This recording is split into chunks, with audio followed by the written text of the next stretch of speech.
Hey guys, welcome to this week's webinar from the Fitness Business Development Academy. It's Andrew here, and today I'm going to go through an important topic, which is the four-step process to creating an engaging blog post fast. We've had a number of you talking both at the recent mastermind and on coaching calls with clients. About the knowing the importance of creating content, knowing the importance of the written word and using blogs, but just finding excuses. I guess it's easy for us all to find an excuse not to be consistent with our marketing efforts. Hey, look, it comes to the best of us as well. It can be a struggle at times for me to make sure that I've got enough time in my diary to do that. But if I don't, then we see the negative side of things. We lose traction in the number of leads we generate, and so on and so forth. So it's fundamentally important to our businesses and to creating the lifestyles we want, into being consistent in getting pieces done. So I want to share a topic that's close to my heart, and a strategy and tactics that I use to look to get blog posts done quickly. And as I say, it's a four-step process. I'm going to share with you the tools I use, plus I'll go through a live version as well once I've gone through the slide deck, just so you get a good feel for this.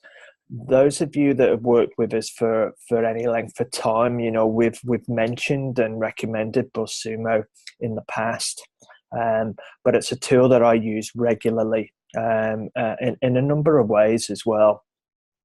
First way is a little bit of competitive analysis, because you can find out, what's proving successful for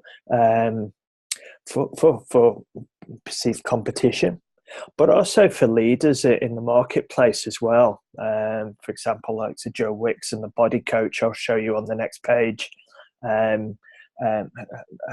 screenshot of his most compelling posts. So you can then go and view them, look at them, see why they're successful, see whether or not they're on a topic or subject matter which would resonate with your clients, and then look to model or hack that and recreate your own piece based upon what's proved to be successful. Now, I say hack and I say adapt. I don't say copy. We don't want to plagiarize at all. We want to look at what's working, what's proving popular, and then looking at how you can put your spin, or even look to improve it. There's a technique called the skyscraper technique by a guy called Brian Dean. You can find him Dean, Dean, and Brian is Brian. I think his business is Backlinko, but he did a great article a couple of years ago, I think, on the skyscraper technique. And essentially what that is finding content that's proved popular, but then building upon it, making it bigger. So if it's let's say it's a 2,000 word article, you might take that, write it in your own words, turn it into a 3,000 or 4,000 word article with images, links and things. So you've taken it and you've built it. You've turned it from a two-story building into a skyscraper, in effect. But it's a good technique to use. But you can also use BuzzSumo and tools like BuzzSumo to make a note of trends and ultimately choose a topic for your post.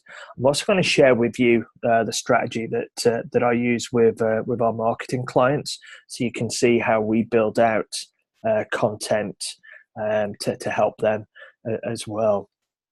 But on the image here from BuzzSumo, we've just added some details on there. So you can see in the left hand column, it filters by content, formats, or dates. So you can become really zero in on what's hot in the last week, month, and so on, or you can expand it out into the last 12 months or beyond. You can also decide on the formats, if it's a PDF, if it's a video, if it's a blog post, etc. But what I like about BuzzSumo on the right hand side is it shows you, well, it lists in order the most popular article at the top, but to the right it then says, that how many shares it's had on Facebook, Twitter, Pinterest, Google Plus, and so on. So it's a really good tool to use. So that's step one. That's where I always look to go to first. And I mentioned Joe Wicks, the body coach, earlier. So I went to BuzzSumo, typed in the body coach, as you can see, in where it says most shared, just below there in the title bar, the body coach. And you can see that back last year, May the 13th, he's done a post that he's titled a 360 virtual reality tour of Muscle Beach, California. And I vaguely recollect that he'd gone to the States for a holiday and was on Muscle Beach in LA. And you can see here Facebook engagements, 84,000 people either commented, liked, or shared that post. He's obviously put it onto LinkedIn as well. And a small number, 3 people, in fact, have shared that, and very low as well on Twitter. So obviously we can see that Facebook is his main engagement piece there. I suspect because of Facebook and its ownership of Instagram, and knowing that the body coach is on Instagram, that's probably where most of those connections were. But you can see the second one in line was 31,000 was on Facebook engagements, more on LinkedIn there, 27 compared to 3 in the previous one, and 94 on Twitter. So the mental health benefits of exercise resonated more on LinkedIn and Twitter as opposed to the Muscle Beach video, and so on. So you get a good idea of what popular content is being posted by your competition, or, as I say, perceived competition. And if it's being shared or it's proving popular, then there's no reason why you can't mimic that success with your own piece as well. So it's a great piece of intelligent research to do. The key, obviously, it has to be relevant to your business. So be careful and spend a bit of time choosing keywords to use that you can plug into BuzzSumo. And I always recommend, although I haven't done it in this instance, for best results, put the keywords in quotation marks so that BuzzSumo only returns exact matches of that phrase or keyword that you've used. Also, and I'll show you this in a little bit, I typed in home fitness workout to see what return that came back with, and it come back with over 3,250 results, which, I would suggest if that was a topic that you were interested in writing on, then, it's a pretty good recipe for success. Right, so once you understand the keyword and the topic that you're going to be writing on after you're doing your research on BuzzSumo, next up is getting that all-important intention-grabbing headline. Subjects in emails are so important to get your email seen and opened, and it's the same with any written piece. It's imperative that we get a compelling headline that grabs the attention of the person that you're looking to connect with, and it encourages them to then open or click on or whatever to ultimately read the content that you've curated.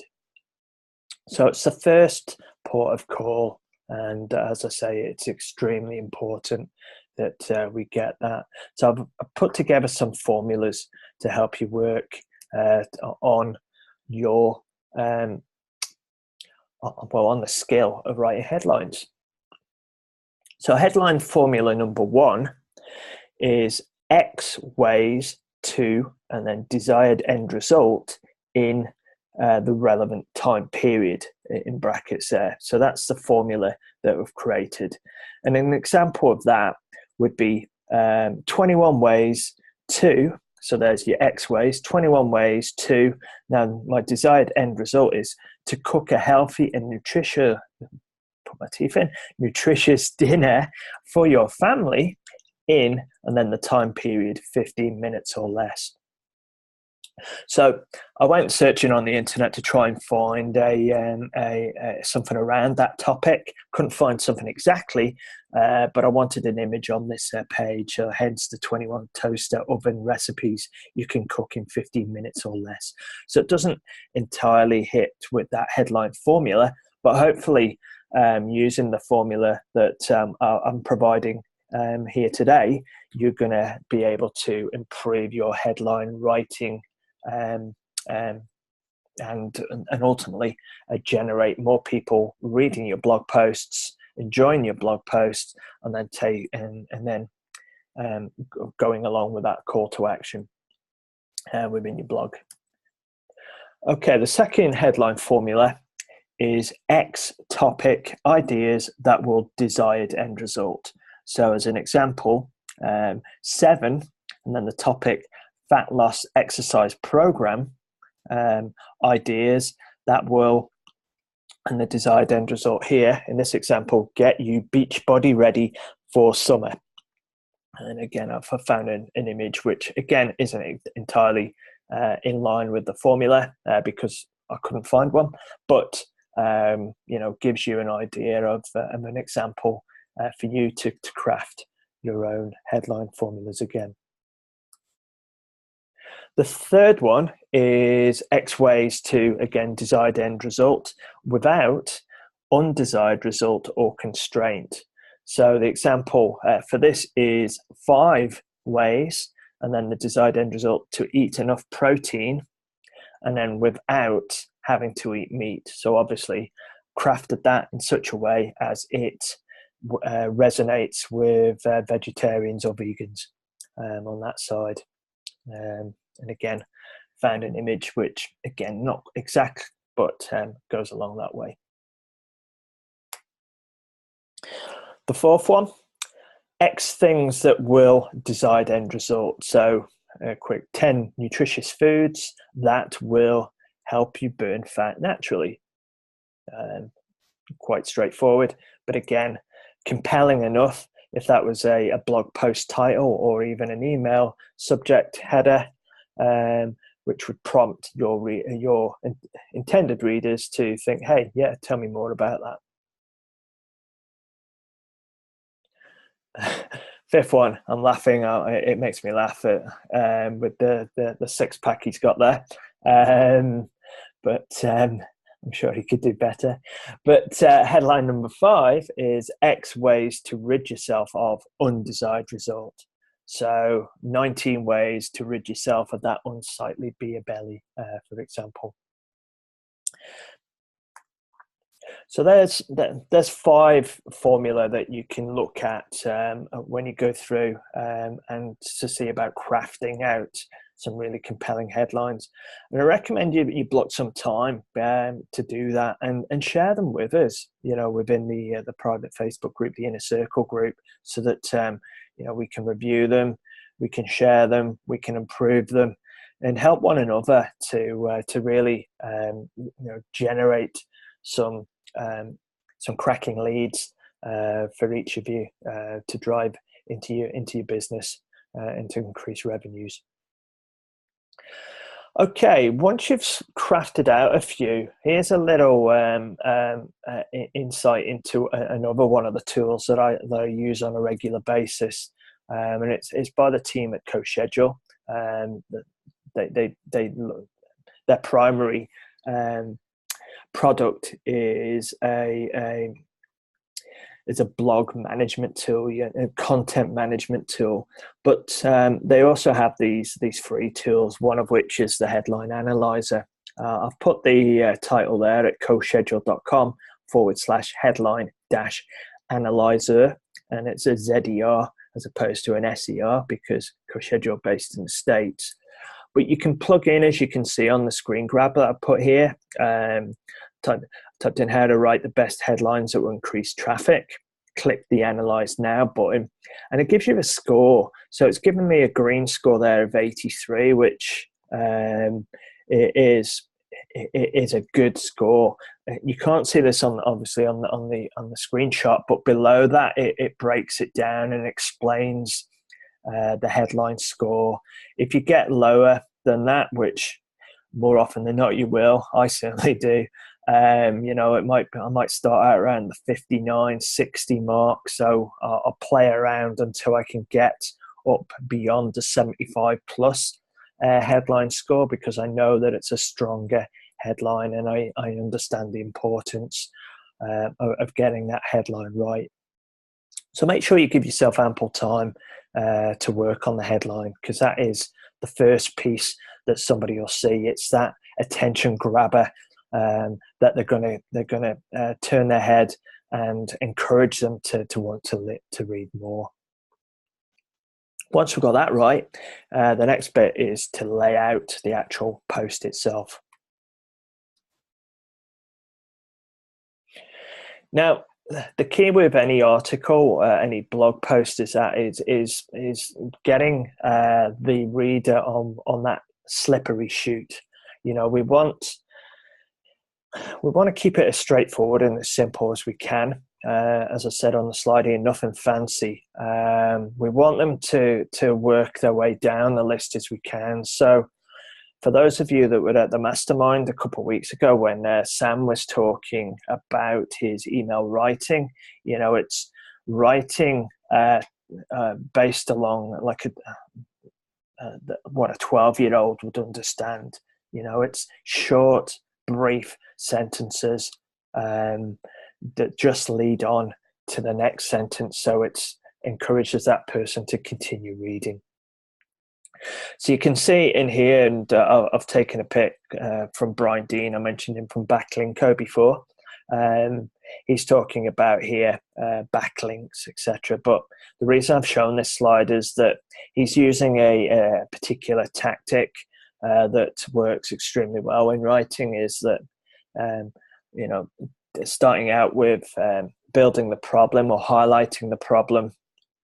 He's then showing the solution, and then he's gone beyond that with the promise on that side. But you can see it's a fairly straightforward flow that he's got there, and there's nothing too in-depth in there. There's no long sentences. They're all short, punchy, and encourages that person to read. And there's plenty of white space there as well, so it's not all crowded in there, and that's important.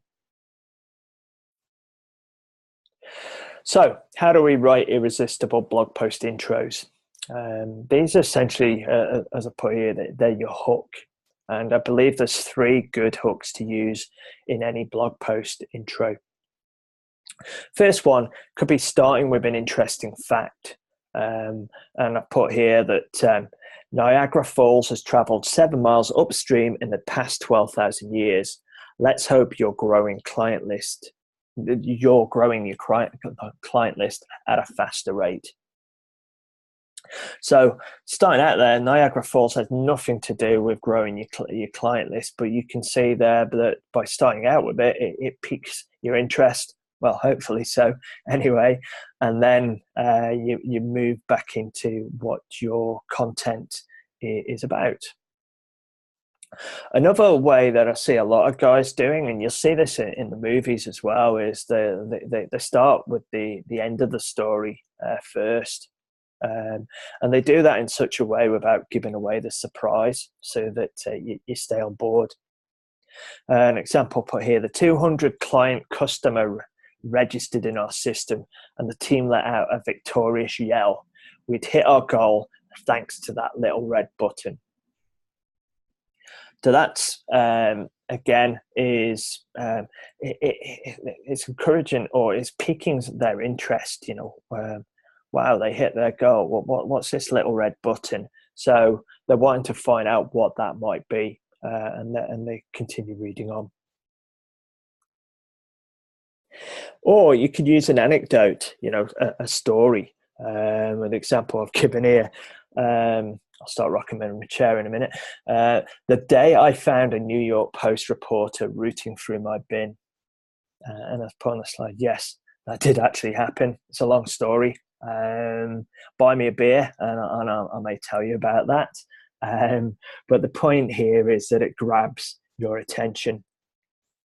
Anecdotes are small stories that put the larger idea into a different context. And people love stories. What stories, what anecdotes can you come up with, that things that have happened to you, something in your past history? Maybe there's a funny story about family, or what happened in the studio, or maybe there's a poignant piece that you can tell people about. These are things that interest people. And then by expanding upon that, and then bringing it back into detailing what you want to discuss in that particular blog post, just helps you become the expert on applying the story and what it means. I'm sure, as I say at the bottom here, I certainly would rather hear an anecdote about your trials and failures, although I want to hear about more successes, of course, rather than a tied anecdote of how many times Edison tried to invent the light bulb. People use that one over and over again. But remember, you're a local celebrity. You want to have a significant standing in your local community. You become that celebrity person, that celebrity trainer in and around your community. So they want to know more about you. They want to hear stories. They want to sit back and just get an insight into your life, into your day. Okay, moving on from that, I want to now go into the 4 components of a curated content blog posts. So what do I mean by curated? Basically, well, I'm sure you're aware, it takes a lot of time to craft original content. Now, don't get me wrong, original content is ultimately what we want to be delivering to people. It's your word, your message, your story that goes out there. But as I say, it takes a lot of time. So we want to be consistent in getting content out into the marketplace. And this strategy that I'm going to share with you in a second is one way of curating content. And curation is basically, if you think of a museum curator, where any museum doesn't own the contents, they borrow them, and they put them into a display at any given time. So they are looking after that on behalf of somebody else. Similar here with what you're doing with your curated content post, in that you're finding compelling, interesting, fun, educational information that will resonate with your target audience, and you're displaying it, sharing it with them, but you're not claiming it as your own. You're using the original person's details, and you're sharing on their behalf. This is a win-win-win if you think about it. You're winning because you're putting together some great content.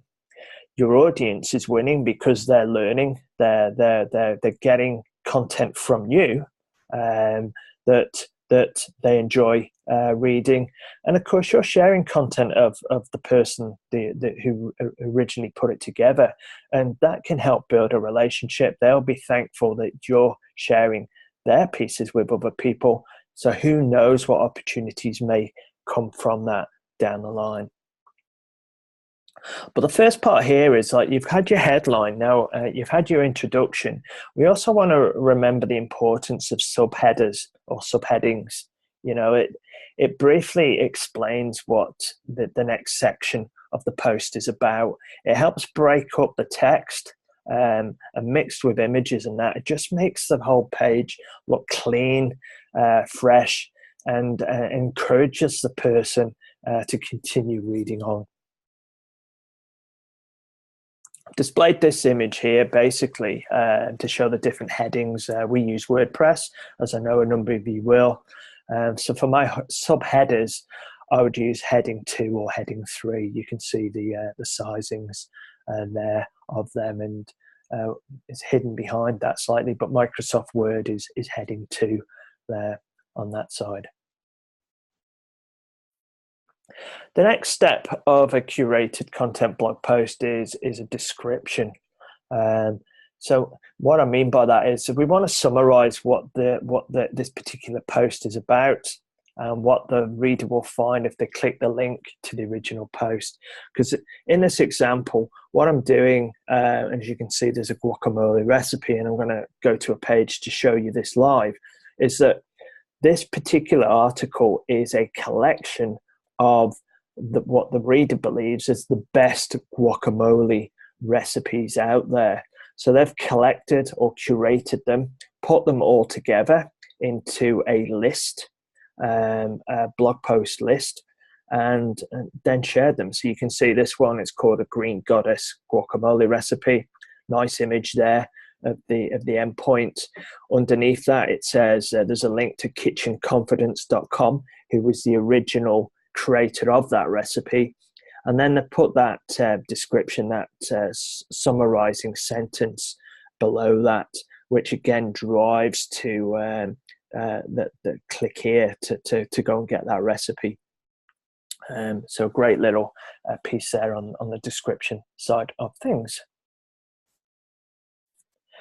Next, we know the power of images, and images are number 3. So we want to make sure that we include images in the list, because A, it helps, you know, sell the story. B, it breaks up the text, and our eyes are naturally drawn to images before they are to text. So we see the image, that looks incredibly tasty. So now my eyes are diverted to the right-hand side of the page to learn a bit more about what that might be about. In a curated post, content blog post, I always recommend that you insert one image under each subheading post.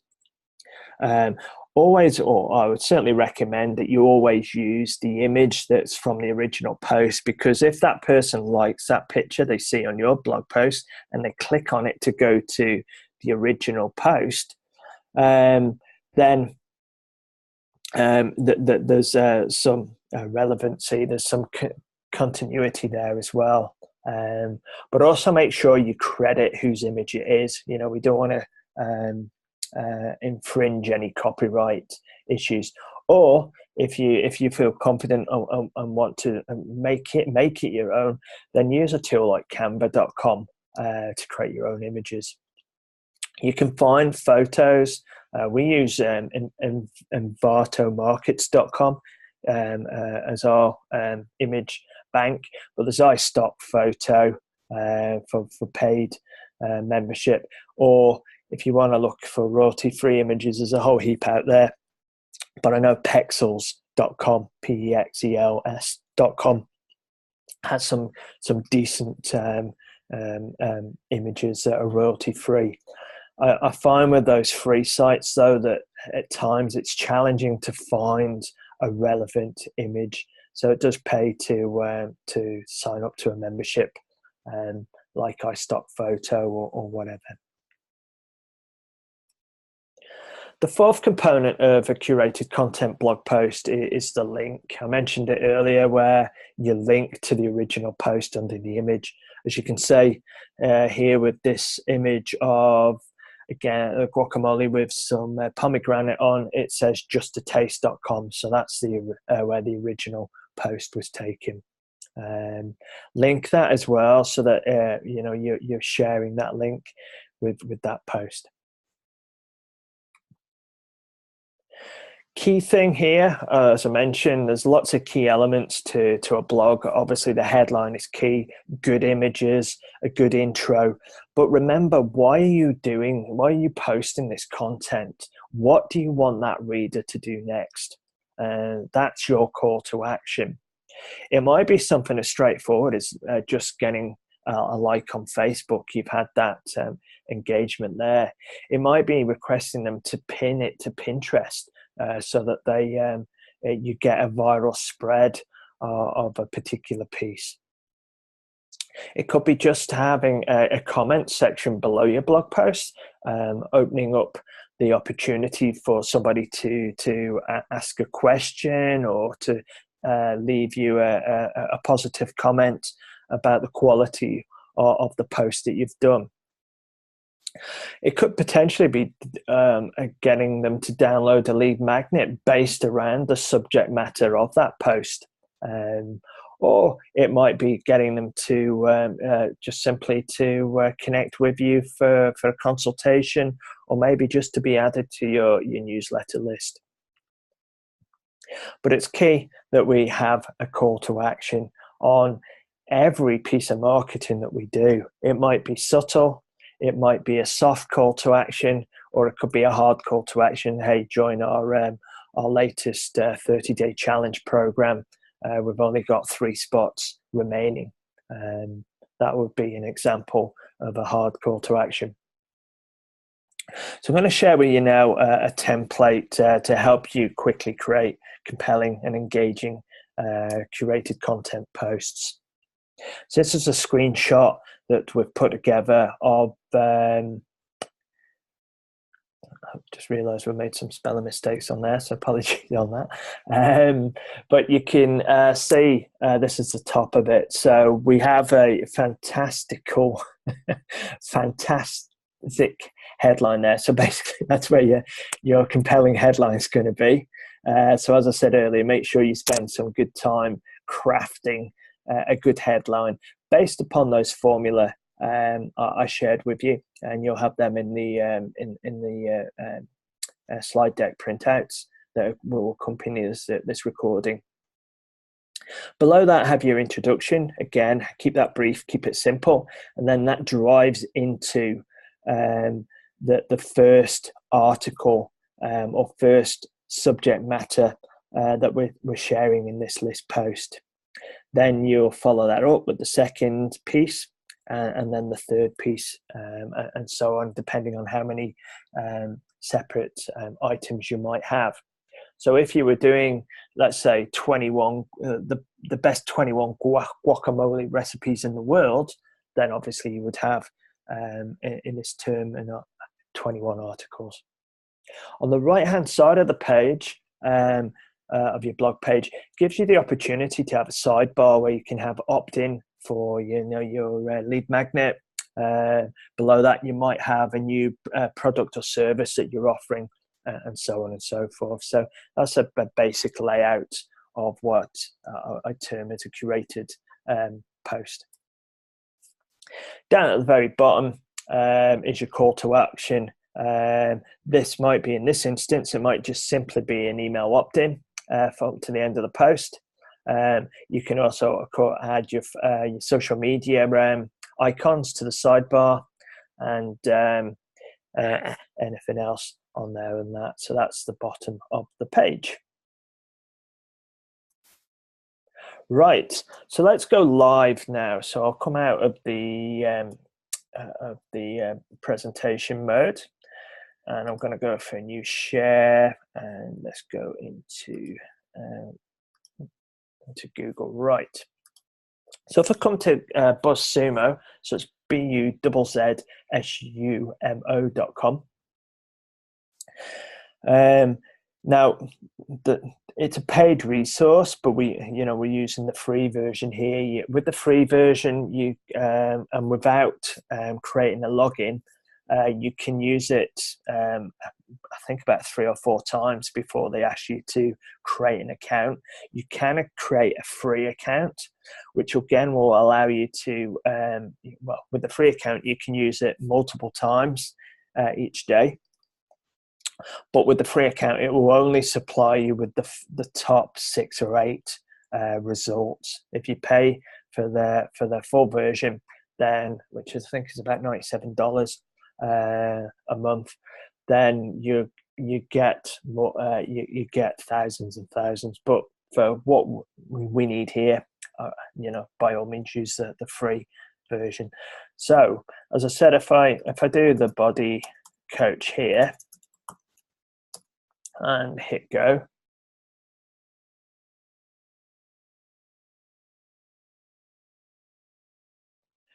you can see it comes up with that page with the reality tour and so on and so forth. So you scroll down, you can see he's got a recipe there, egg and chorizo breakfast muffins,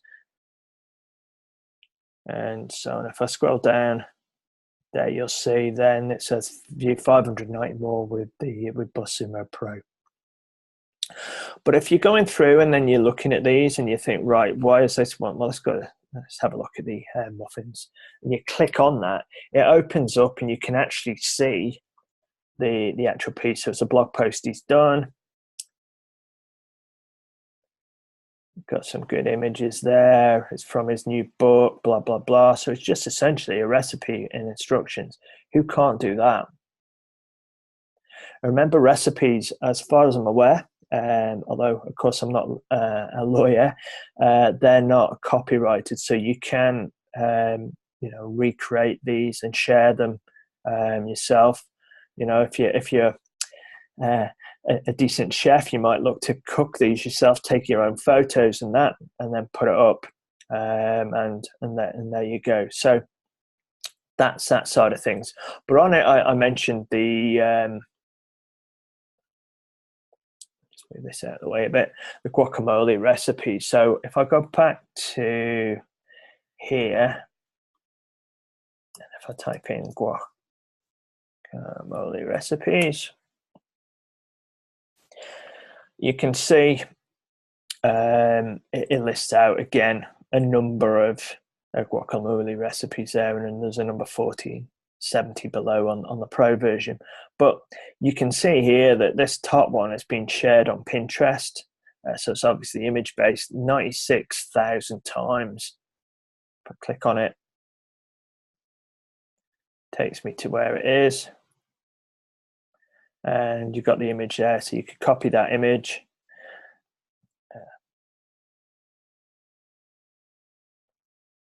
and add it to your list. So basically what I've done here is I've gone to a page where I know they've done the guacamole recipes, and they've done this curated post, so you get an idea of what it looks like. So they've done this very same thing. They've gone through BuzzSumo, they've found 21 recipes, they've gone into Canva, created this image, 21 fun ways to eat guacamole, linked up so it can be shared on social media.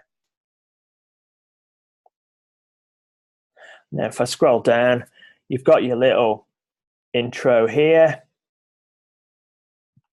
Then it's just going through what was on BuzzSumo, putting the title of vegetarian guacamole tacos, the image taken from that page, and shared where they got it from, and then they've put that little description there on where to find it again. So if I click on soupaddict.com,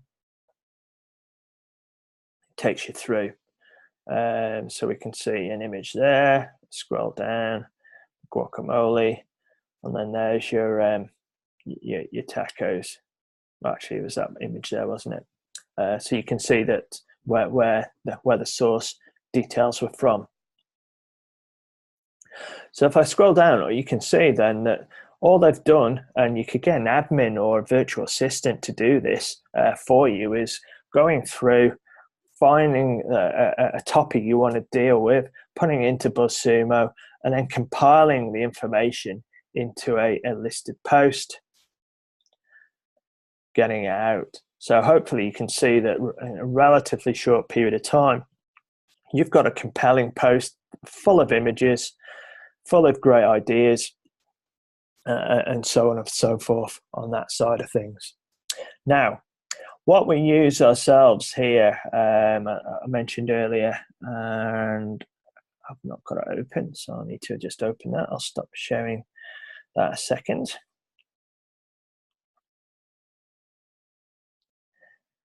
And I'll just share my screen.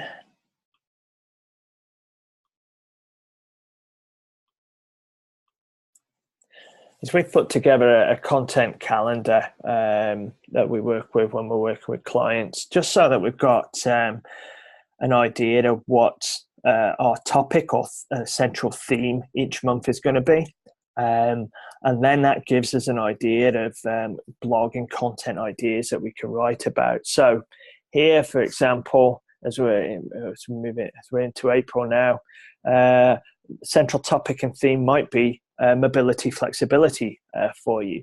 So what content can we curate or put together in original format around that topic? Well, perhaps you can talk about the importance of mobility. Maybe you can talk about your 3 favorite stretches and why they are your favorites. You can put together a video going through that, showing how to do those stretches correctly. Or maybe you do a tips and tricks checklist or tip sheet for mobility. You can talk about your favorite mobility drills and so on and so forth. What that enables us to do then is to consider something like a front-end offer, but then maybe you can look to put together a workshop to drive prospects into. So your blog post or email or whatever content you put together makes people aware about these particular topics.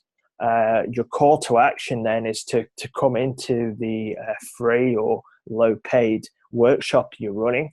And from there, the next question is what next? Is that, hey, buy your foam roller or buy your home rolling workout from us, or come in and join into one of the programs that you offer internally in your studio or facility.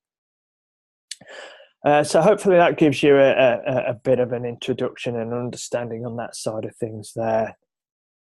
I'm going to share with you as well, I'll put this into an ebook format so that you've got that as a tool to use as well. But any questions, give us a shout so that we can look to address them for you. And then we can obviously help you get some compelling posts that are put together in a quick and easy fashion to enable you to generate awareness, build engagement with your audience, and ultimately encourage them to come on as paying clients with you. So hopefully you've enjoyed that. I hope you found some value from that today.